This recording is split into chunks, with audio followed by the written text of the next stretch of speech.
আজকে দুপুরে বানাচ্ছি আমি দই বেগুন। তো দই বেগুনের জন্য আমি এখানে 3খানা বেগুন নিয়ে নিয়েছি, বড় বড় করে কেটে নিয়েছি।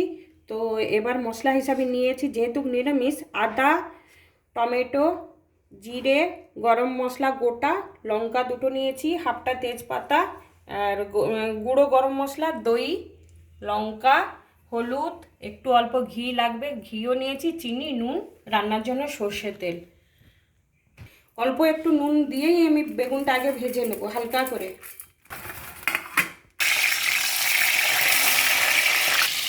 হালকা ভাজা করে নিয়েছি, হয়ে গেছে বেগুনগুলো, এবার তুলে নেব।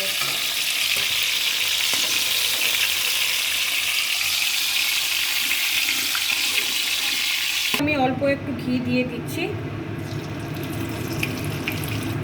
লঙ্কাটা দিয়ে দেবো, তেজপাতা,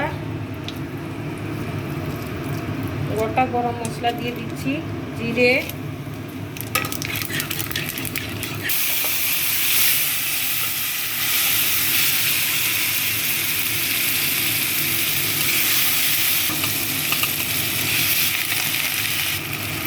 লঙ্কা গুঁড়ো দিয়ে দিচ্ছি। তো মশলাটা কষানো হয়ে গেছে, এবার আমি টক দইটা দিয়ে দেবো। 50 গ্রাম দই নিয়েছি।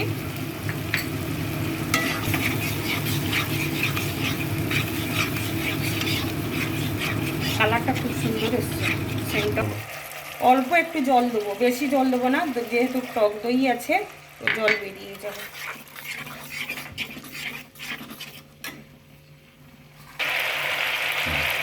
গ্রেভিটা ফুটে গেছে, এবার আমি বেগুনটা আস্তে আস্তে করে দিয়ে দেবো।